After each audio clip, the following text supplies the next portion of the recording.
Botucatu e toda a região ouve a Web Rádio Vitrine.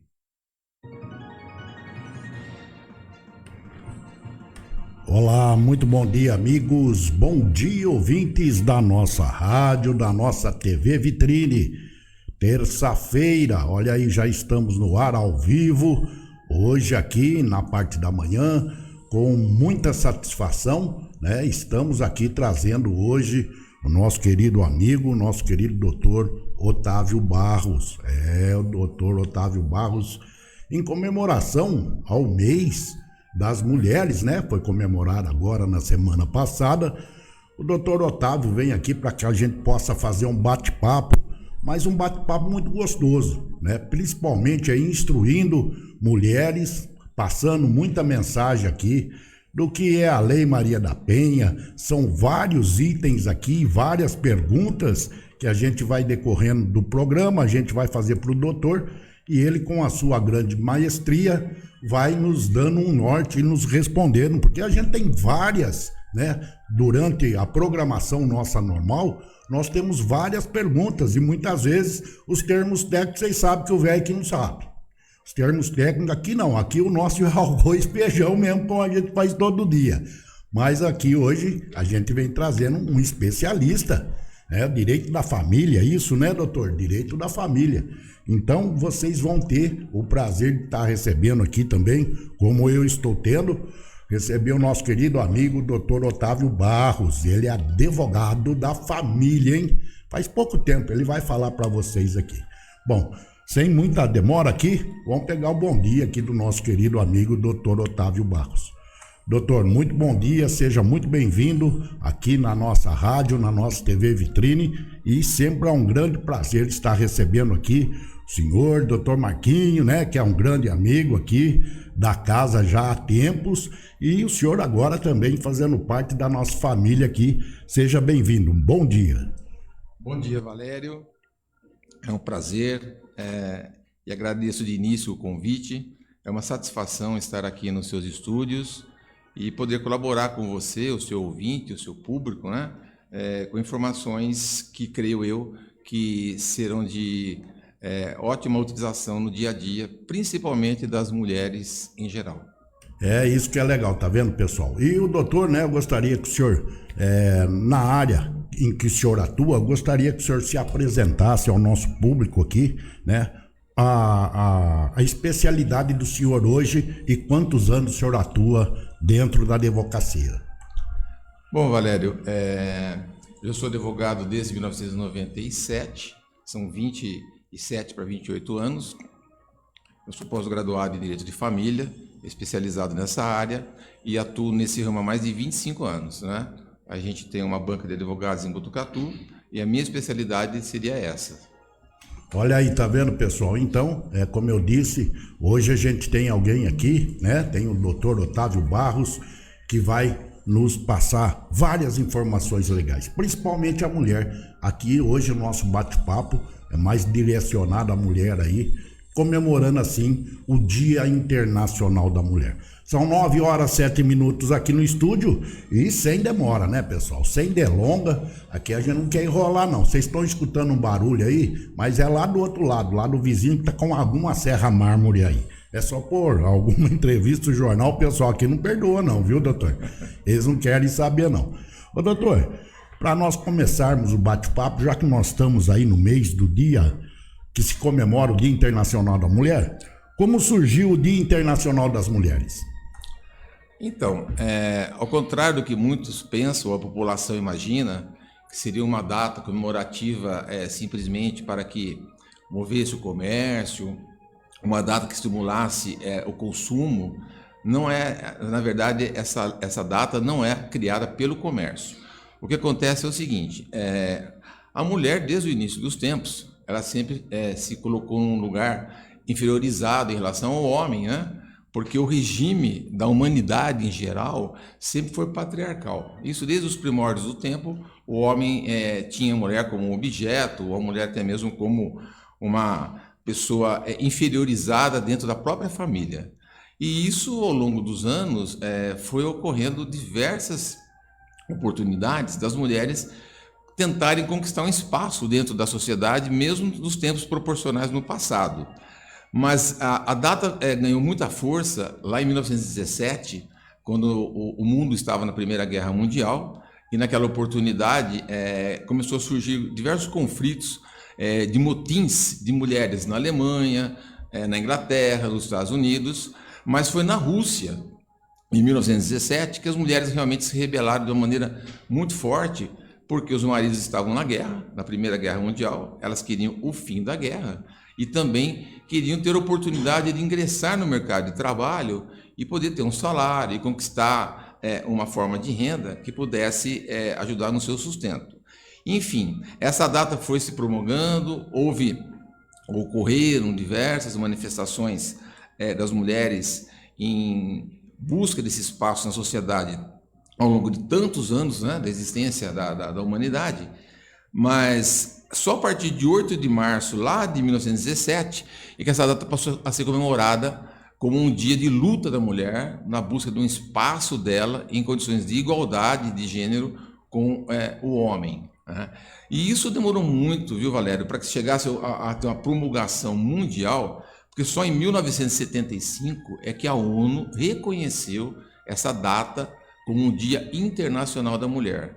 E essa data de lá para cá, então, vem sendo feito um trabalho a nível dos países membros da ONU em divulgar essa data, principalmente porque, por incrível que pareça, os números, né, que geram a violência, os números que geram o feminicídio, os números que geram tantas transgressões cujas mulheres são as vítimas, eles não param de aumentar. Ou seja, o Dia Internacional da Mulher, embora as pessoas pretendam comemorar, né, é um ato assim de beleza e engrandecimento da mulher, ainda tem muito a ser feito por ela e para elas. O senhor tocou num ponto muito importante, que é o debate todos os dias aqui, doutor.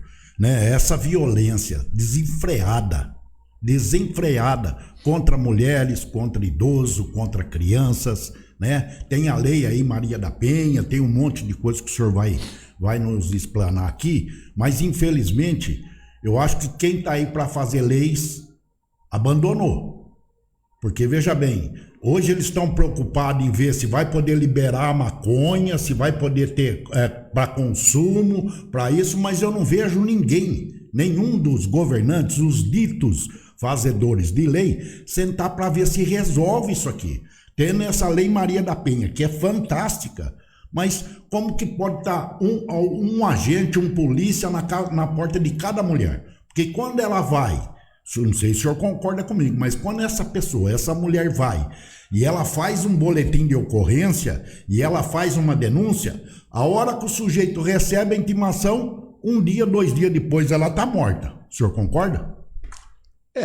A gente tem a oportunidade de dizer o seguinte: o nosso país, ele é um país muito avançado na criação de leis.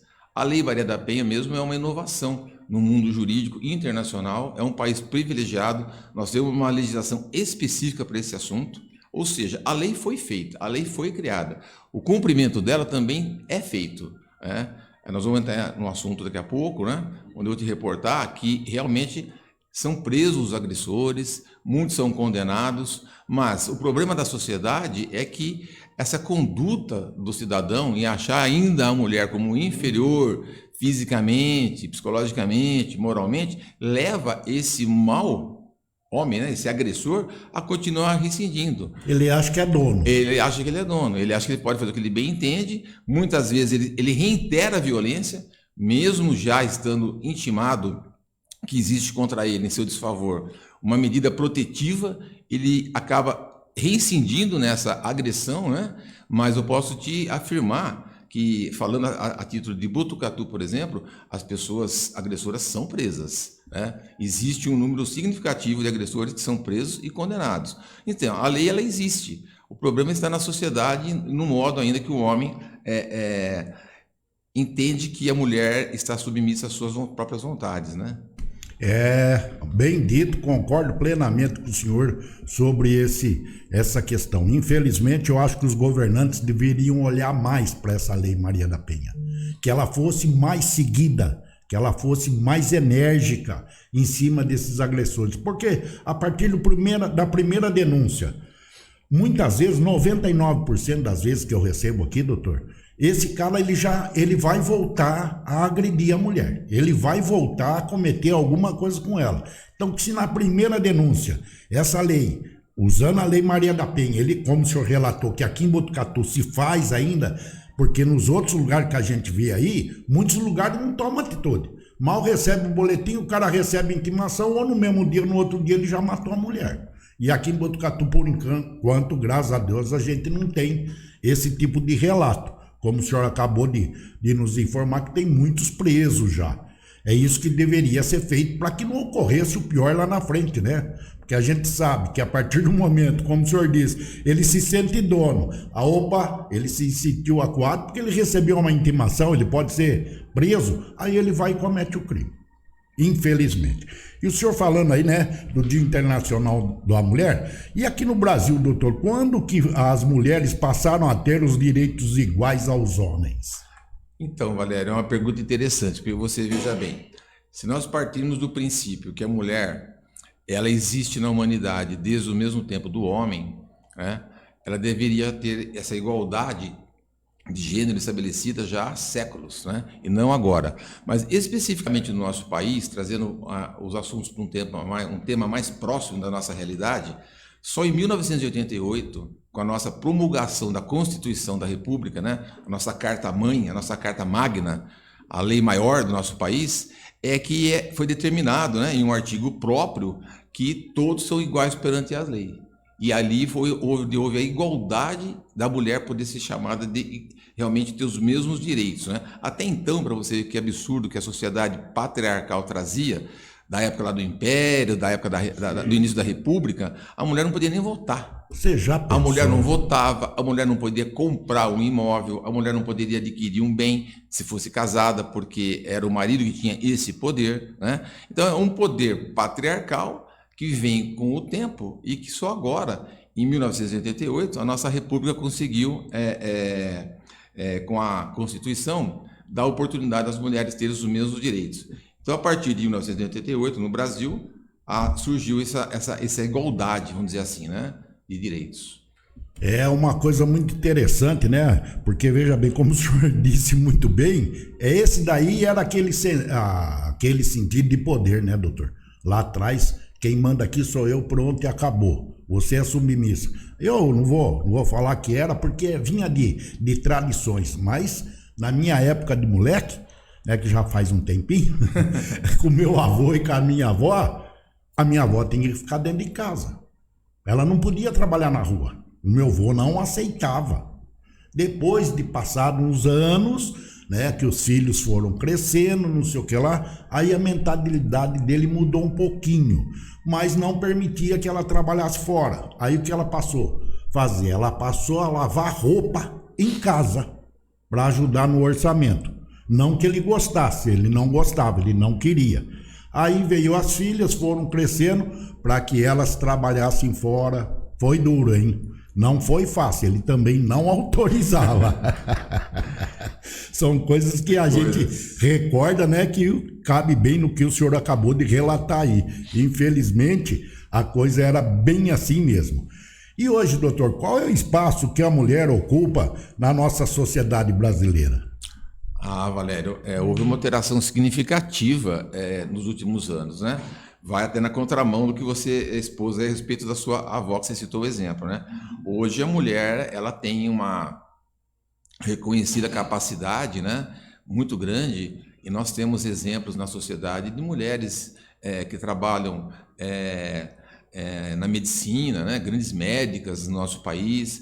Temos mulheres engenheiras, advogadas, promotoras, juízas, delegadas, enfim. A mulher hoje, ela realmente não tem mais um lugar que ela não tenha penetrado na sociedade.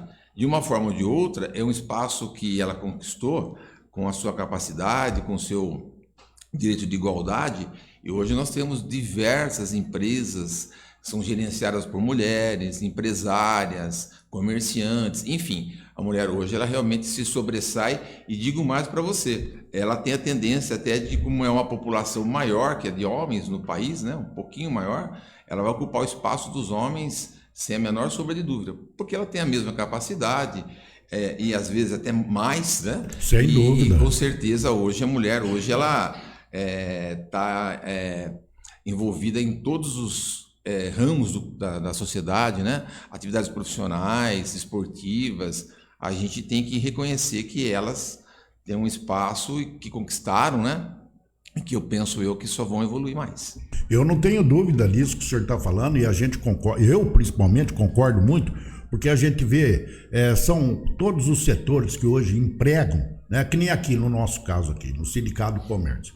Principalmente, o maior número de funcionários hoje dentro do comércio são mulheres, né? Atendentes de lojas, supermercado, magazines. Hoje a mulher predomina, ela toma conta, né? O número de homens em relação às mulheres é muito diferente hoje. Sim, dentro do setor do comércio. É muito diferente, e eu acho mais do que justo. Como o senhor colocou bem, tem que colocar em gerência de empresa, tem que ser aí pessoas que elas têm a mesma capacidade. E eu, no meu modo de pensar, muitas vezes em muitos cargos, a mulher tem mais prevalência do que o homem. O que o senhor acha? A senhora concorda também?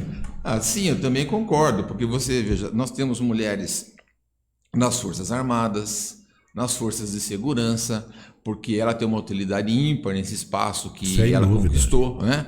Então, o que precisaria, de uma forma geral, a nível, vamos falar do nosso Botucatu, do nosso país, né? Mas isso a nível do mundo também, nós homens entendermos que nós não temos uma concorrente de gênero. Verdade. Como imaginava no passado os nossos avós, os nossos bisavós, que a mulher estaria ali só para servir, né? Pelo contrário, hoje ela realmente, como você citou aí mais algumas funções, ela ocupa espaço no mundo moderno de uma forma tão útil ou mais que nós homens, né? E com isso fica mais que provado que toda aquela luta que nasceu lá em 1917, que eu te disse, na Rússia, pelas mulheres russas que estavam com seus maridos na guerra, de uma forma, em geral, trouxe uma evolução para a sociedade no todo, né? E sem agregar ainda que a mulher, além de todo esse espaço que ela ocupa profissionalmente na sociedade, ela é a verdadeira dona da casa, né? É aquela que comanda os filhos, é aquela que gerencia, de uma forma geral, o lar, né? Então, eu diria até que a mulher ela tem uma dupla função e nós, homens, ficaremos aí mais restritos, né? Porque a importância de uma mãe dentro de casa, a importância de uma mãe dentro do lar com os filhos, né? No trato, no zelo, no carinho, na atenção, na criação em geral, demonstra a importância dela como ser humano. Eu não tenho dúvida disso. Hoje, né? A gente sabe aí que os homens, né? Hoje cozinham, fazem um monte de coisa, mas dentro do trato da casa, que nem a mulher, né? Não adianta que nós não vamos chegar perto, né? Não adianta que nós não vamos, por mais que a gente queira, a gente não vai conseguir, não. Não tem.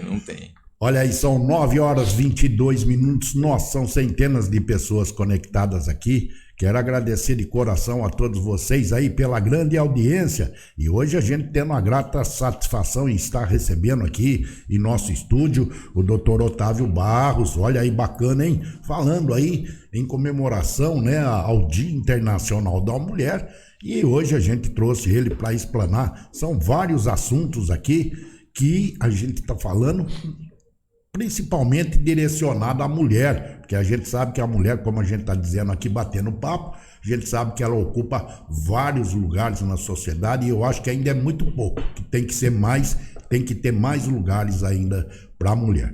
E por falar em mais lugares, doutor, e o que é a Lei Maria da Penha? Então, essa lei nasceu, é uma lei brasileira, né? É uma lei que consta na nossa legislação nacional. Ela recebeu esse nome em homenagem a uma senhora que, infelizmente, né, assim como muitas outras que existem, passam por diversas agressões, diversas situações assim de humilhação dentro de casa, e nós vamos adentrar esse tema daqui a pouco, tá? Essa senhora, uma cearense, uma biofarmacêutica, a Maria da Penha Maia Fernandes, ela, por incrível que pareça, você vê, olha como que a gente pode falar para as pessoas que não importa o nível social, a violência existe em todos os ângulos. É uma senhora, ela é viva, né? É uma biofarmacêutica que hoje está com quase 80 anos, lá no Ceará, e ela foi casada com um engenheiro, um senhor extremamente culto, um senhor extremamente de uma boa educação, mas que infelizmente por violência abusiva dentro do lar, tentou tirar a vida dela por 2 vezes, né? Que coisa. E isso levou ela a criar uma resistência muito grande contra tudo isso. Ela acabou ficando paraplégica ao tomar um tiro nas costas pelo próprio marido, né? Uma coisa assim extremamente grave. Louco. E ela passou então a criar mecanismos de luta política para que se criasse uma lei que pudesse termos na nossa legislação uma lei específica que desse uma proteção maior à mulher que até então não tínhamos. E essa lei veio a ser elaborada, né?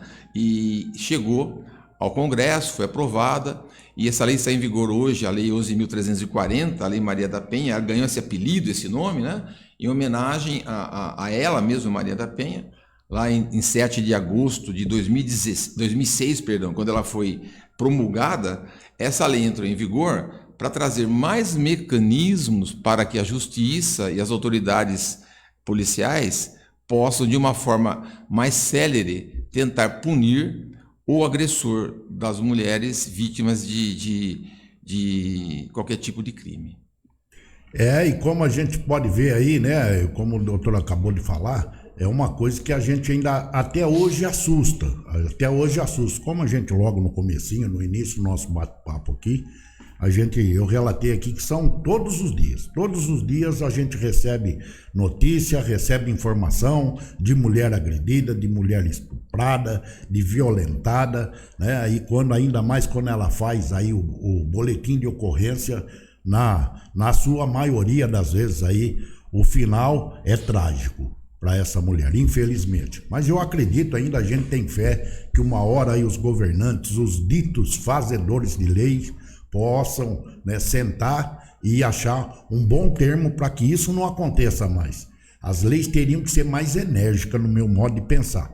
Junto com a Lei Maria da Penha, é que hoje no Brasil não cabe, né, doutor? Não cabe aí uma prisão perpétua, não cabe porque a gente sabe que há muita injustiça na hora de uma condenação. Muitas vezes as informações que chegam, tem muitas pessoas aí que pagam o pato sem dever, né? Como a gente sabe muito bem aí, o senhor acompanha até bem melhor que eu, que o senhor tem uma junta de advogados lá da família que atuam em todas as áreas aí. Eu acredito que esse assunto é recorrente dentro do escritório, porque é coisa de louco, né? Então eu principalmente, eu não me conformo com isso. Eu acho que tinha que ter uma lei mais enérgica nesse país. Pegar os crimes hediondos, feminicídio, estupro, agressão contra idoso, agressão contra criança, e isso for constatado, julgado, né, e transitado, essa pessoa tem que ter no mínimo, se fosse os 30 anos, 35 anos que a nossa lei hoje coloca o cidadão na cadeia, ele teria que cumprir em regime fechado, não ter benefício nenhum. Porque para mim a maior sacanagem é essa tornozeleira eletrônica, prisão domiciliar. Aonde já se viu isso? Se ele cometeu o crime, porque cada um escolhe o caminho que quer, né, doutor? Cada um escolhe o caminho que quer. Agora, se ele quer ficar na cadeia, se ele soubesse que ele cometesse um crime desse e ele fosse cumprir o que for determinado na lei, 30 anos, 35, 20, recluso, sem visitinha íntima, sem tornozeleirinha, sem prisão domiciliar, eu acredito que sobraria um espaço nas penitenciárias, nas delegacias. O que o senhor acha? Não é verdade? Valério, a gente, como legalista, né, a gente tem que cumprir as normas legais, né? As leis são feitas e são impostas, né? A lei a gente cumpre, né? A gente não pode até questionar, mas o que vale é a existência dela, e é ela que permanece com o poder de decidir qual é a regra do jogo, vamos dizer assim, né? O que eu posso te garantir para você é que a gente tem realmente uma legislação em vigor, a lei é cumprida, mas o que você pode se assustar é que o número de violência é muito grande. É verdade. Muitas mulheres não denunciam, uma Esse que série, é o pior, né? uma série de questões íntimas, né? Elas às vezes omitem a agressão, omitem a denúncia por medo ou por algum tipo de questão pessoal, né? Mas os casos que a gente tem conhecimento, que chegam ao conhecimento das autoridades, hoje a lei está muito célere nessa questão da Maria da Penha, né? Os delegados, realmente, eles costumam atuar com muito rigor, fazem a parte policial de imediato, o Ministério Público também é rigoroso e o juiz não menos que isso. Então, o que acontece, num geral, é que a sociedade, não são todos os homens agressores que acreditam que a lei vai atingi-los. Sim. E muitos até debocham da lei, ou até fazem descaso da lei, e é o caso daqueles que acabam depois, né, são surpreendidos com a prisão e a pena que acaba tendo que responder. Existe uma sequência de sequelas que lesionam o nome do agressor, que ele vai ficar com uma mancha para ele, né? Então não é nem um pouco interessante se submeter a ser agressor. O agressor depois sofre sequelas e sequências graves, viu? Não são assim tão fáceis de ser esquecidas, não. Aí tá vendo, pessoal? É isso que eu falo, né? Quando a gente recebe uma pessoa que entende do assunto, que sabe o que vem acontecendo, são normas aí que a gente muitas vezes não faz ideia. E, doutor, já que a gente falou da Lei Maria da Penha, qual é a finalidade dessa Lei Maria da Penha? A finalidade, como eu disse agora há pouco mesmo, né? Ela é de proteger a mulher. De proteger a mulher contra a violência doméstica, a violência em geral, né? Ela é uma lei que tem uma aplicação própria, tem alguns artigos próprios que buscam fazer com que as autoridades sejam bem prontas em atender aquela vítima, né, de imediato, né? Ela sofreu várias alterações desde a sua criação em 2006, buscando se tornar mais célere ainda. Mas a maior finalidade é dar a maior proteção possível. E não é só uma proteção em relação ao agressor. Essa lei oferece uma série de benefícios para a mulher, com ajudas psicológicas, né, e outras situações, para que ela possa enfrentar esse momento, né? Porque a pessoa agredida, ela também não fica só com o trauma físico, né? Sim. Ela tem o psicológico, ela tem o moral, uma série de danos que ela sofre em consequência daquela agressão, e essa lei traz esse amparo para essa senhora, ou para essa mulher. E nessa mesma sequência, doutor, lhe pergunta, e como funciona na prática a Lei Maria da Penha? Olha, Valério, a vítima da violência doméstica, quando ela é agredida, de pronto ela deve procurar a autoridade policial, né? No caso de Botucatu, nós temos aí a unidade da Delegacia dos Direitos da Mulher, que é uma delegacia especializada em dar atenção para essa vítima, né? E lá ela vai ser atendida pela autoridade policial, que vai tomar as providências legais, né? E a delegada comunica de imediato o Ministério Público e o próprio juiz, né, da comarca, e na maioria das vezes, assim, muito rápido, hoje é muito célere isso, questão de 24, 48 horas, o juiz já está determinando uma medida protetiva quando a mulher entende que ela quer, que ela tem que representar para isso, né, ela tem que explicar para a autoridade policial que as agressões são relevantes para ela, né, e com essa medida protetiva, de imediato também, o oficial de justiça procura localizar o agressor, esse réu, né, e cientificá-lo, através de uma citação, de que ele está proibido de tais atitudes, né, entre elas se aproximar da própria vítima, manter uma distância dela, ter contato com ela e familiares, enfim. De imediato, esse agressor já fica sabendo que há uma medida protetiva contra ele, que ele não pode se aproximar mais dessa pessoa, e normalmente, ou muitas das vezes, é a própria esposa, é uma filha, é uma mãe, por incrível que pareça, né? A mãe pode ser vítima de uma agressão também dentro de casa de um próprio filho, ou uma filha, enfim, ele é notificado disso de imediato. O que acontece é que muitas vezes esse homem, depois que ele toma essa medida protetiva, ele fica cientificado daquilo, muitos obedecem à legislação, se afastam para evitar maiores problemas, já que ele criou um problema inicial. Mas também existe uma parcela muito grande deles que acabam descumprindo essa ordem, e ao descumprir essa ordem, eles acabam sendo presos pelas forças policiais e encaminhados para a justiça e ficam à disposição dela. Doutor, já que o senhor falou em medida protetiva, qual é o senhor que está sempre aí, né, por dentro das leis, para explicar aqui para os nossos ouvintes, para os nossos telespectadores, qual é a diferença da medida protetiva e a medida provisória? Tem isso, não tem? Na verdade, a lei fala em medida protetiva, né? A provisoriedade pode surgir em algumas situações. Muitas mulheres ficam desamparadas, por exemplo, diante do teu próprio companheiro preso, né? O próprio parceiro, o próprio marido, o próprio companheiro preso. Nada impede que ela requeira de imediato também pensão alimentícia, algum tipo de auxílio social, enquanto ela tiver... Às vezes a própria mulher que é agredida, por incrível que pareça, é ela que se afasta do lar. Olha aí, tá vendo? É ela que acaba se afastando, quando deveria ser o contrário. O agressor sair do lar, mas o agressor sai, e muitas vezes, enquanto ele não é preso, ele está sob a medida, e é ela que acaba saindo, para não conviver com ele dentro daquele lar, naquele momento, né? Enquanto a medida está em vigor, é ele que deveria se afastar. Mas por imposições aí do dia a dia, muitas vezes o homem é autoritário, né? Ele mesmo com a medida protetiva, ele tenta ameaçar a mulher e a ficar dentro da própria casa, alegando que não tem para onde ir. Enfim, a mulher continua sofrendo um dano psicológico muito grande.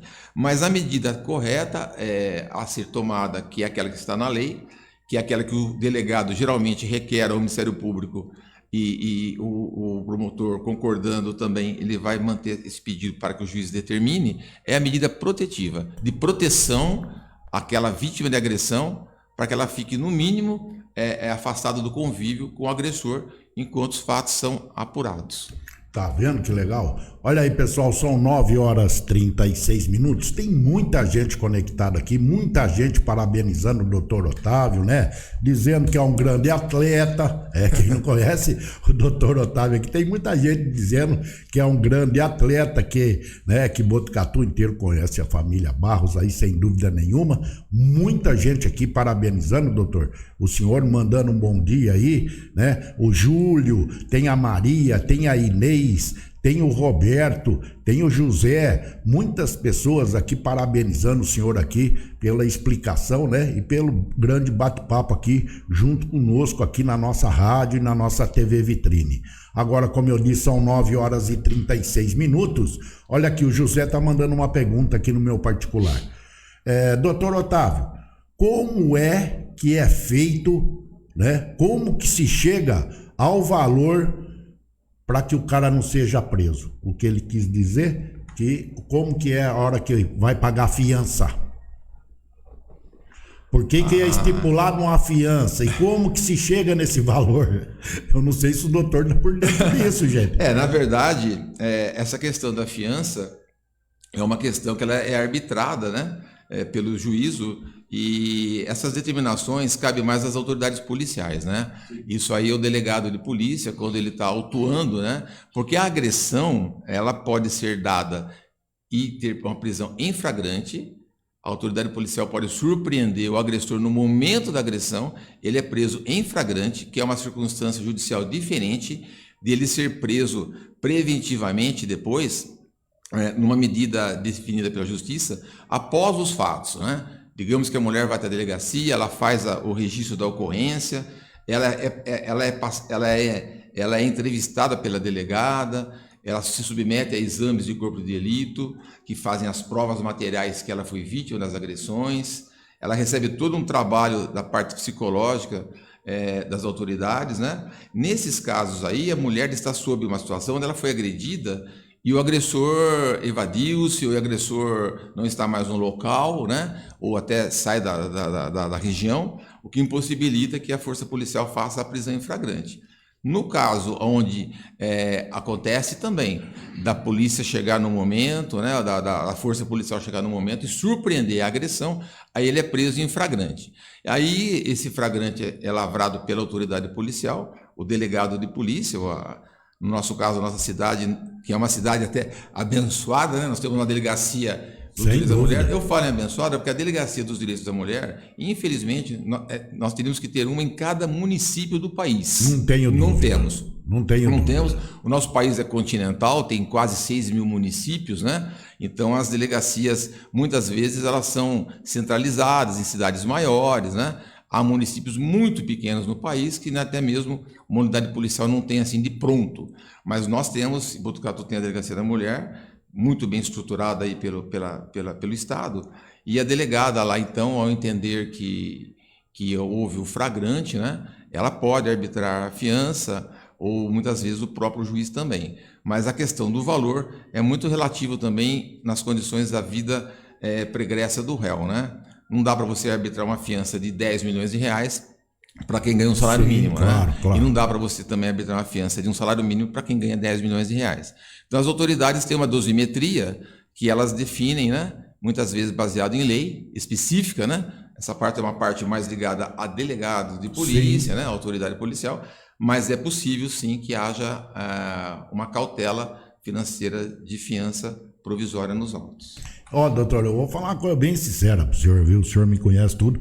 Se eu tivesse poder da caneta, chegasse um vagabundo desse, eu punha 10 milhões para que ele ficasse preso mesmo, para que ele nunca mais saísse da cadeia, se espilando sem vergonha aí.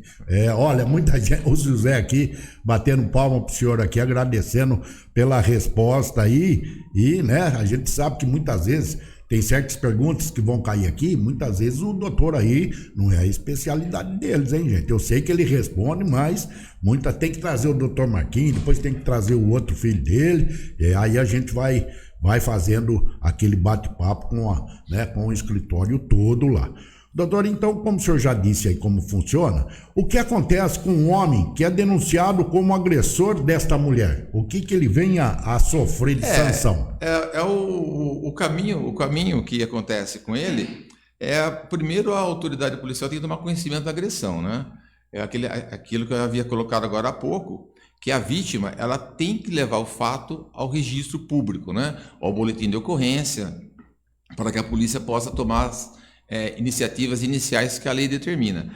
Esse cidadão, quando ele é denunciado, ele já passa a figurar aí como um possível réu. Por quê? De imediato, a autoridade policial comunica ao Ministério Público e isso chega às mãos do juiz. E por mais que as pessoas pensem que não, isso é muito rápido, viu, Valério? A lei determina, né, que a autoridade policial tem que tomar conhecimento tão logo, né? E é muito comum em 48 horas, aí, às vezes em 24 horas, a polícia ser muito ativa e já fazer a parte dela, né? Encaminhar para o Ministério Público e o promotor entendendo que persiste as razões das autoridades policiais, o juiz acolhe aquele pedido, né? E normalmente já decreta a medida preventiva, a medida protetiva. Essa medida protetiva, aí de imediato se procura o réu. E o réu sendo denunciado, ele vai receber, nessa citação que eu havia explicado, existem várias situações que a lei determina as primeiras restrições que esse cidadão vai sofrer nessa represália de estar sendo processado judicialmente, né? A mais comum é o afastamento da mulher, né? Ele vai ficar longe dela, daquela vítima, né? Não pode se aproximar dela por nenhum pretexto, por rede social, por telefone, fisicamente, né? Não pode importuná-la de forma alguma. E sequencialmente também existem algumas outras situações onde o juiz pode proibir que ele tenha acesso aos filhos, que ele possa ter acesso ao contato com as crianças, né? Olha aí, enfim, de acordo com a gravidade da situação, o juiz vai fazer essas restrições. Agora, as restrições, elas são interessantes, porque quando chegam ao conhecimento do réu, cada réu tem um comportamento. Aquele que acolhe a determinação judicial, ele vai enfrentar o problema, mas em liberdade, e vai poder também fazer a sua defesa, né? Nós temos no nosso país o direito à ampla defesa. Ninguém pode ser só acusado e não ter direito a se defender. Ele vai poder se defender. Muitas vezes a agressão física é quase que indefensável, né? Sem dúvida, é a né? extrema perca da razão, vamos dizer Sim. assim, né? Não, mas assim mesmo a lei abre esse direito de ampla defesa. Agora, o que acontece com as pessoas que agridem e não obedecem a essa medida protetiva, é como se ele se desfizesse daquela ordem judicial. Não vai acontecer nada comigo, eu vou insistir. aí sim, aí ele é preso preventivamente por desobedecer à Lei Maria da Penha, né? Aquela ordem judicial. Ele não é preso porque ele cometeu o crime da agressão, ou muitas vezes houve a lesão corporal, ele não é preso porque houve uma tentativa de homicídio, isso são crimes que vão ser apurados, mas ele é preso por desobedecer àquela medida protetiva. É como se ele dissesse para o juiz: eu não estou nem aí, não vou obedecer. Aí ele é preso preventivamente e aí começa o peso da lei. Por quê o peso da lei? Ele não vai ser salvo tão fácil, né? Não há assim no dia seguinte eu vou lá, pago uma fiança, no dia seguinte eu peço uma liberdade provisória, no dia seguinte eu peço um habeas corpus. A lei nessa parte é muito dura com aquele réu que desobedece à medida protetiva, onde já teve oportunidade de saber que não podia fazer aquilo mais uma vez. Sim. Aí então ele vai ter que aguardar a instrução processual, às vezes por força de agenda do judiciário delonga um pouco, e ele fica preso por um bom período e muitas das vezes ele é condenado também. E dentro do que o senhor está relatando aí, doutor, né, como o senhor veio já explanando com muita consciência sobre isso aí, qual é a pena que esse agressor, que essa pessoa cometeu, descumprindo tudo isso aí, a pena dele, qual é a pena que ele pode receber mediante esses descumprimentos de lei, a prisão em flagrante, qual é a pena que ele pode receber? Então, inicialmente, né, nós podemos dizer que ela varia de 3 meses a 2 anos de prisão, mas ela tem consequências também, né? Pode ter alterações na punição, porque a pena específica, embora ela esteja na lei, no artigo da lei, ela sofre muitas vezes atenuantes e agravantes. De repente, esse réu preso por agressão, ele já está respondendo outras ações penais, às vezes do mesmo crime ou de outro tipo de crime. Então a condenação, ela é uma parte final do julgamento, onde o juiz pode, muitas vezes, por motivos que agora, aqui de imediato, eu não vou te explicar para você de forma genérica, sim, claro, mas é possível que essa pena aumente mais. Agora, além da condenação que ele pode pegar, ele vai ter uma série de consequências, como perde a primariedade, esse cidadão deixa de ser uma pessoa que tem uma vida pregressa correta na sociedade, né? Isso traz uma série de consequências para ele, né? Um condenado não tira passaporte, o condenado às vezes tem restrições eleitorais, enfim, são vários desdobramentos, né? Que não é agradável, né, para esse réu. E ele perdendo a primariedade, ele fica muito mais volúvel a uma nova prisão num novo delito que ele venha cometer. Enfim, é uma cicatriz que fica no nome da pessoa perante a justiça, a sociedade, carregar uma condenação, né? Principalmente de um crime que a gente costuma dizer que não que a gente entenda que a mulher seja inferior, jamais. Já expusemos aqui o valor dela para a sociedade e a força dela. Mas é um crime, vamos chamar de repugnante, né? Não há uma justificativa lógica, né, para que se agrida uma moça, uma menina, uma mulher ou até mesmo uma idosa, né? Por incrível que pareça, existem inúmeros casos que a vítima agredida é uma senhora, né? Uma avó, uma pessoa que já tem uma vida bastante vivida, né? Como mãe, avó, e acaba sendo agredida também. Então, a sociedade por um todo, né, ela não olha com bons olhos para esse homem agressor. Não tenha dúvida disso, com certeza a gente vê todos os dias esses relatos que infelizmente acontece com o vovô, com vovó. A semana passada mesmo aqui, eu dei uma notícia aqui de desses meliantes vagabundo aí, agrediu uma senhora de 80 e poucos anos, um senhor de quase 90 anos aí, para levar meia dúzia de moeda, vai. E não entender do doutor, o que o senhor acha que leva esse sujeito, esse meliante, a cometer esse tipo de crime, doutor? Olha, Valério, o crime que a mulher é vítima, dentro da Lei Maria da Penha, né, que a gente costuma falar que a origem geralmente é de uma violência familiar dentro do lar. Normalmente, por incrível que pareça, o agressor não é um criminoso, ele não é uma pessoa, um criminoso contumaz, né? Geralmente, ele por incrível que pareça, ele às vezes é até trabalhador, porque é o marido, né? É o chefe da casa, lá junto com ela, os dois chefiam na família. Essas agressões acontecem por uma série de fatores, né? E eles têm todos origem de ordem social. pode vir dos agressores que têm um excessivo consumo de álcool, ou infelizmente um consumo de droga, problemas de ordem sociais, né? Hoje nós vivemos numa sociedade, até outro dia um colega comentava comigo, a nossa sociedade está doente, as pessoas estão fazendo coisas aí fora absurdas, né? Com tanto mecanismo de progresso, mas infelizmente acontece muito problemas dentro do lar relacionados a questões de ordem financeira da família, né? E também existem aquelas questões de ordem passional, né? Que levam também esses desentendimentos dentro do lar. Agora, as consequências disso é que o homem agressor deveria pensar, porque muitas das vezes, das oportunidades, a vítima ela é espancada. E nós temos relatos de casos, né? Onde a vítima, infelizmente, ao ser agredida de uma forma tão violenta, ela vem a óbito, né? Então, aí vira um feminicídio, né? Que é uma inovação também que surgiu no nosso Código Penal.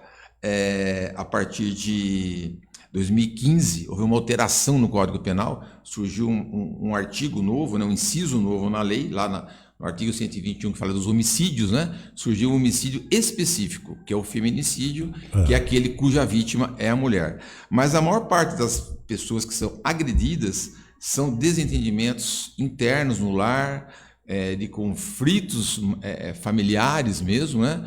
Onde o homem, muitas vezes por fisicamente ser mais abastado, acaba agredindo a companheira de forma violenta, levando muitas a perderem visão, a dentição e algumas sequelas lesionais graves, né?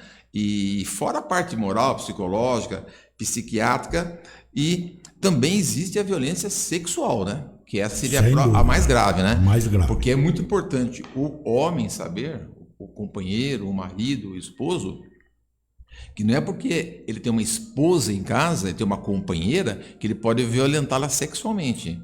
Ele comete o crime de estupro igual qualquer homem. Mesma coisa. Não é a mesma coisa, né?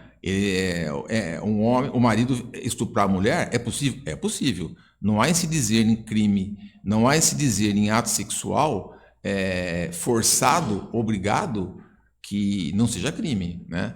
Então, existe essa confusão que eu penso que os homens teriam que procurar se informar melhor a respeito disso, né? Porque quando acontece o pior, aí vem a surpresa, eu não sabia. Verdade. Mas não cabe, a lei não vai deixar de punir aquele que não sabia, né? O desconhecedor da lei, como a lei é pública, a obrigação de cada um procurar se informar melhor, né? Então eu penso que é isso, os conflitos familiares têm diversas origens, mas não deveria ter como fim a agressão. E o que o senhor diz é uma grande verdade, claro, né? Sem dúvida nenhuma do que o senhor relatou e muito bem colocado pelo senhor. Quando eu fazia o jornalismo de rua, doutor, eu fazia a parte policial.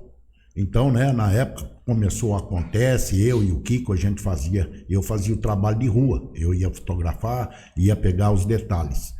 E o que o senhor disse é uma grande verdade. Eu ouvi muitas vezes, eu cheguei em casa, ela me provocou, ela falou que ela ia sair, ela falou que ela ia pôr uma roupa curta, que ela ia fazer isso, que ela ia fazer aquilo e ela ia pra rua. Foi por isso que eu agredi, foi por isso que eu fui pra cima dela. Aquele sentimento de poder, né? De ele ser, ele querer e ele poder.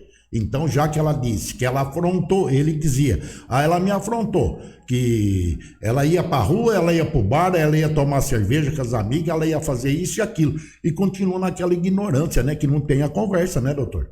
Não tem, Valério. Infelizmente, a gente fica muito triste. Eu vou te passar daqui a pouco algumas informações, né? A questão do feminicídio no Brasil.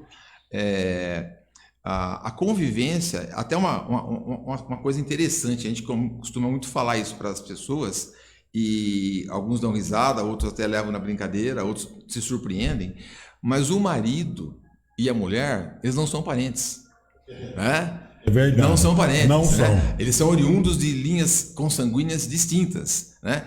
Então, o seu filho é seu parente, mas sua mulher não é. Não é, é verdade. O marido e a mulher não são parentes. Não são. Eles não vêm da mesma linha consanguínea, né?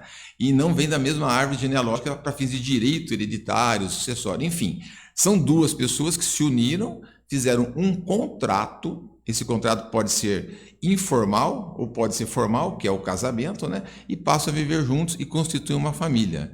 E não dá esse direito, de forma alguma, do homem achar que a mulher, por ter um comportamento que não lhe agrada, a agredi-la. Né? Não é essa a finalidade da união, né? É verdade, sem dúvida nenhuma. E por falar em feminicídio, né? O senhor vem colocando aí, agora são 9h54. Olha, doutor, é uma infinidade de pessoas aqui mandando os parabéns, fica até difícil de passar todos aqui, ó. Não para de subir aqui, parabenizando o senhor, agradecendo, né, pela bela entrevista, agradecendo por todos esses relatos que o senhor está passando. Ó, são centenas aqui, são centenas. Fico feliz. O doutor vai voltar, viu, gente? Ele vai voltar outro dia aqui com outros temas. Eu vi que o negócio é muito legal. Como o senhor disse aí no feminicídio, né? Sobre o crime do feminicídio, como está a situação hoje no Brasil do feminicídio, doutor? Olha, Valério, as últimas pesquisas feitas pelas ONGs, né? Que se preocupam demais com a violência contra a mulher, elas relatam para nós que no Brasil uma mulher é agredida a cada 4 horas. As agressões, né, que pode começar... a agressão, a violência que a mulher sofre, ela tem várias características, né? Ela pode ser uma violência psicológica, que é a que tem mais, né? 90% das mulheres sofrem uma violência psicológica, né? Existe também a mulher que sofre a agressão moral, é muito comum, é alto o índice de mulheres que são ofendidas, né? Que são assim, destratadas. Depois nós temos as agressões físicas, que chegam a 70% dos casos, né? Meu Deus. A agressão física, ela pode ser um mero tapa, como pode ser um soco, um chute, ou vários desses atos físicos, né? Existe a mulher sofre também uma coisa interessante, a agressão patrimonial, né? Há casos de relatos em que a mulher trabalha, muitas vezes ganha um salário lá satisfatório com a luta dela, e o próprio marido expropria esse valor, né? Como se fosse dele o valor, para que ele pudesse satisfazer os seus próprios desejos, né?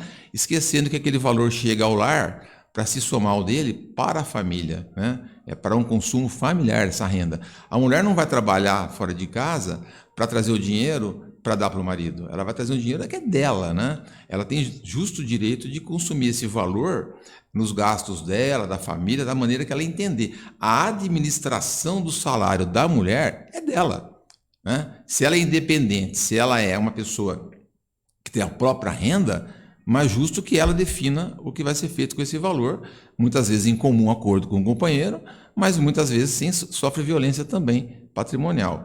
E a pior das agressões, a pior das violências, né, é aquela relatada como a sexual.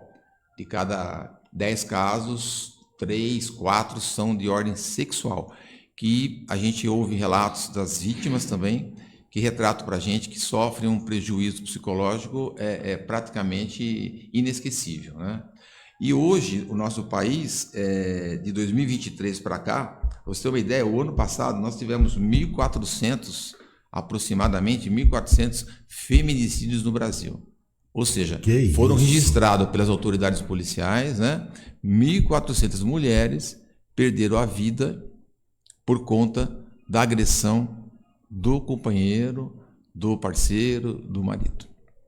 É um número muito grande, é uma violência muito grande.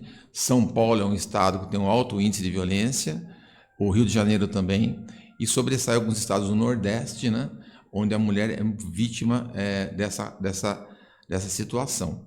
E o que nos preocupa é que esse feminicídio ele não tem trazido para a sociedade boas informações.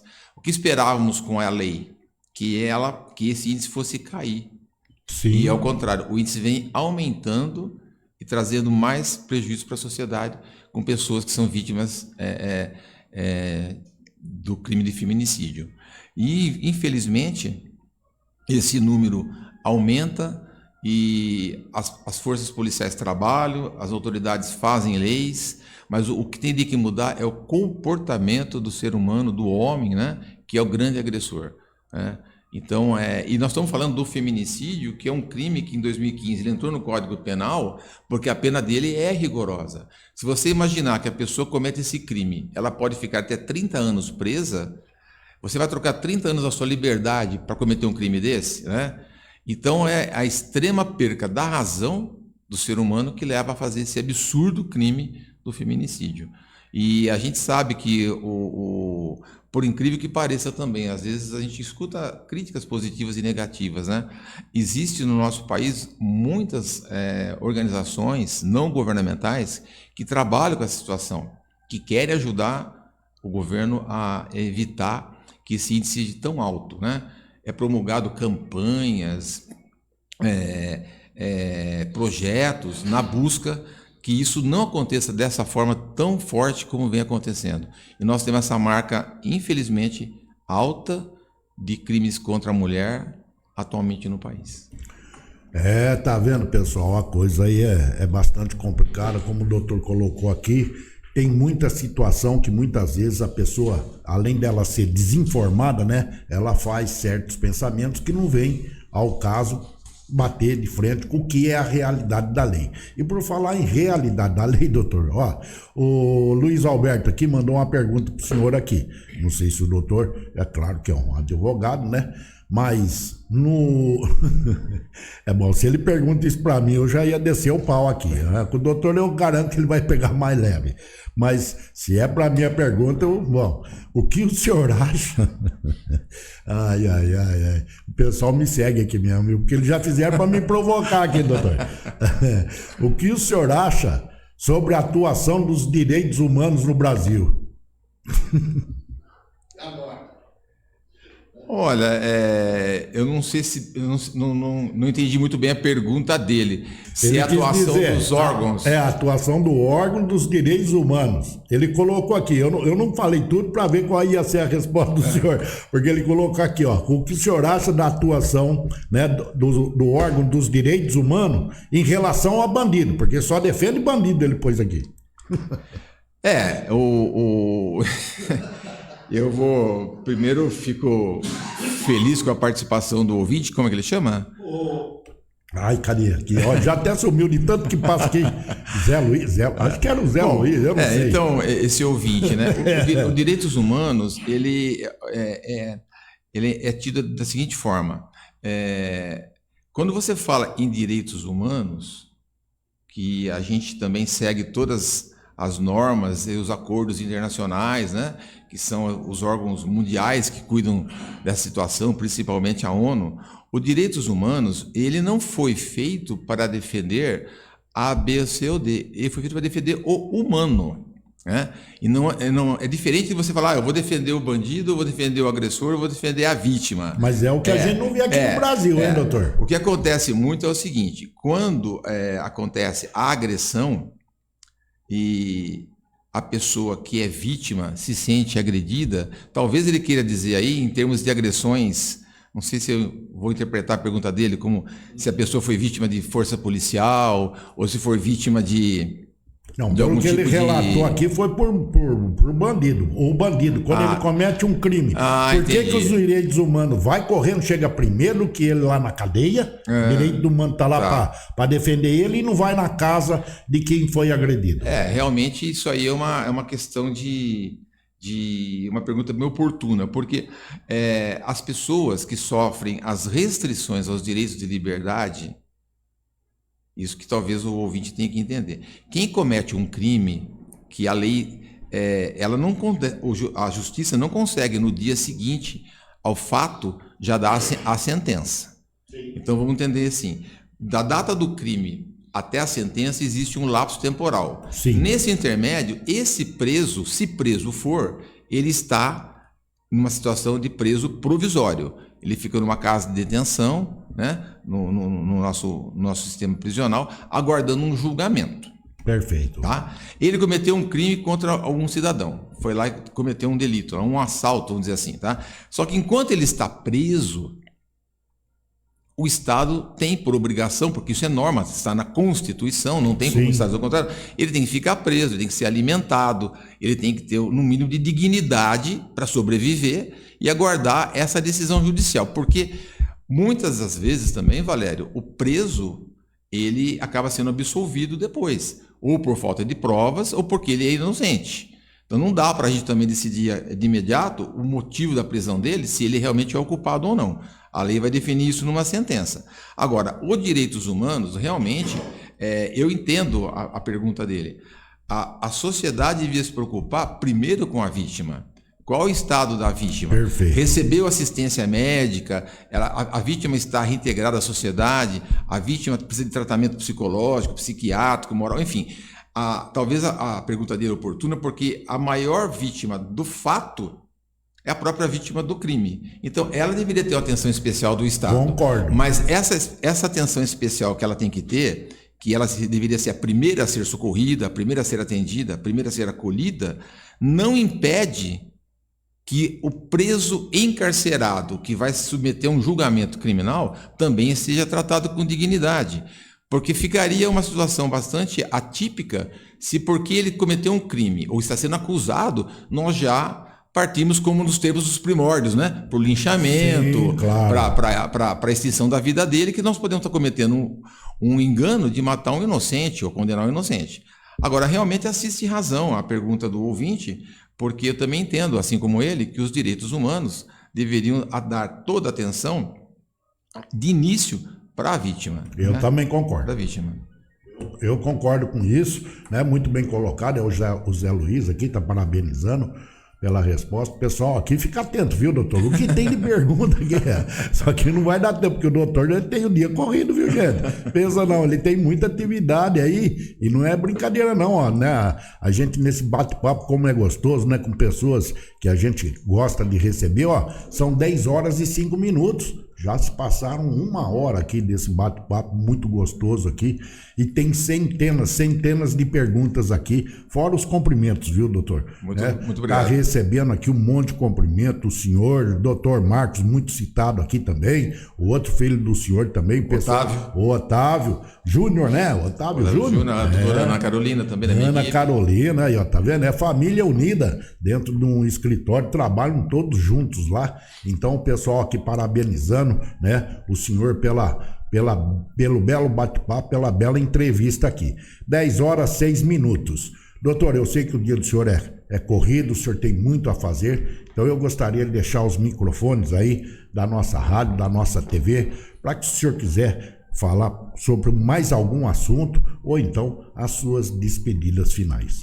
Tá certo, Valério. Eu queria cumprimentar, antes de fazer um agradecimento final, que o trabalho feito pela justiça, ele é louvável. É um trabalho arduoso, não é fácil você prender um agressor, embora eu não seja policial, não posso falar por eles, mas acompanho o dia a dia. É um trabalho bastante de dedicação. Depois existe um trabalho da confirmação de um eventual crime que o Ministério Público tem que intervir por força da nossa Constituição. A Justiça nem sempre acerta, ela busca acertar, essa é a função dela, né? Nem sempre ela acerta, mas a premissa é acertar. Mas eu penso que as agressões, assim, de um modo final, para te colocar para o seu ouvinte, ela é fruto também da desigualdade social. Nós temos que entender que essa falta de acesso à educação de qualidade, o desemprego, tráfico de drogas, a própria impunidade, não vamos também dizer que não existe, né? Essas causas interagem de uma forma, em geral, que agregam os motivos que levam à agressão, né? Nem sempre o agressor é uma pessoa despreparada, nem sempre o agressor é uma pessoa que não tem cultura ou desequilibrado. São problemas de ordens sociais que acabam convivendo, né? Não é um privilégio do nosso país. As agressões no nosso país, até que são guardadas as proporções do nosso tamanho de continente, né, o nosso país, elas são até menores que outros lugares. Nós temos relatos que há países do mundo que a mulher não tem direito nenhum. Isso que é triste. Se nós pegarmos a mulher brasileira, que é uma mulher maravilhosa, que tem condições de estudar, trabalhar, ter a vida própria dela, né? É a mesma própria mulher que nem é casada, que ela é dona de si só e é independente, né? Não é essa prerrogativa que tem uma mulher que mora no Irã, que mora no Afeganistão. Então, existem países do mundo onde a mulher ainda continua, em pleno ano 2024 da humanidade, sendo tratada como objeto de desejo do homem, como objeto de serviços para o homem. E então a força desse projeto de divulgar o Dia Internacional da Mulher é tentar chegar a todos os cantos do mundo, que a mulher ela é igual em todos os lugares do mundo, né? Não é um privilégio a mulher brasileira ter a liberdade que tem, é um direito que ela tem, né? E essa mulher que tem esse direito, ela deveria ser a mulher internacional, né? Não seria só a brasileira. Enfim, a mulher tem que ser valorizada por ser mulher, independente do país que ela nasceu ou vive. Eu queria agradecer para você aqui o convite, fiquei muito feliz de conhecer os seus estúdios aqui, embora já te conheça há muitos anos, né? E o meu muito obrigado pela oportunidade. A gente veio aqui só com o espírito de colaborar, né? Nem sempre a gente satisfaz as perguntas e as respostas de forma satisfatória, né? Mesmo porque, com quase 30 anos de profissão, ainda continuo um estudante de direito, né? Tem que estudar. A gente persegue o conhecimento diariamente, né? Então, me perdoe uma informação equivocada ou uma colocação inapropriada. De qualquer forma, muito obrigado e um bom dia. Pelo contrário, doutor, o senhor vê o que tem de parabéns aqui pro senhor aqui, né? Pessoas comentando, agradecendo aí pela sua visita aqui, deixando cada vez mais os nossos bate-papos, as nossas entrevistas da manhã aqui muito melhor. E eu tenho certeza, muita gente aqui com um monte de perguntas. Pessoal, veja bem, o doutor tem o tempo corrido, né? Então hoje nós vamos com o pé no meio no freio. Deixa ele acostumar, ele vir aqui, depois nós pega ele de jeito aí, não... Aí eu vou anotar a maior parte dessas perguntas aqui para a próxima vez que ele voltar, né? Que eu tenho certeza que ele vai voltar. A próxima vez que ele voltar aqui, aí a gente pode pegar e fazer mais números de perguntas. Muita gente perguntando: ô Valério, deixa o telefone ao vivo. Se eu deixar o telefone, a gente não faz bate-papo, gente. Tem o telefone aqui para deixar ao vivo, mas aí a gente não consegue fazer o bate-papo. Doutor, eu agradeço de coração, né, aceitar o nosso convite aqui. As portas aqui do nosso estúdio, da nossa rádio, vão estar sempre abertas, né? É sempre um grande prazer receber o senhor aqui, como o doutor Marcos, como o pessoal que vem aqui. Esse é o meu trabalho, né? Trazer esse tipo de profissional aqui, esse tipo de pessoa. Eu digo tipo porque cada um tem um tipo de um segmento. E hoje o senhor veio complementar aí, dentro do mês da mulher, né? Com essas belíssimas informações e os direitos que elas são constituídos, e muito delas não tem a informação que obtiveram hoje, não é verdade? Certo, muito obrigado pelo carinho. Eu estou sempre à disposição de vocês. E nós que agradecemos. Então, pessoal, quero agradecer demais a vocês, né? Pela grande companhia, pela grande audiência aqui. São infinitos, mas quanta gente aqui, né? Nos parabenizando, e eu fico muito feliz. Agora são 10 horas 11 minutos e nós vamos encerrando aqui então, pessoal. Vou encerrando hoje aqui a nossa entrevista do dia com o Dr. Otávio Barros, advogado, né? Principalmente na área da família, que veio a brilhantar o nosso bate-papo nesse início de ano de 2024. Fiquem com Deus. E eu daqui a pouquinho estou de volta, hein? Lá no nosso jornal Irreverente, com prestação de serviço, transparência e credibilidade. Fiquem com Deus e espero todos ao meio-dia. Tchau, tô indo embora. Fui.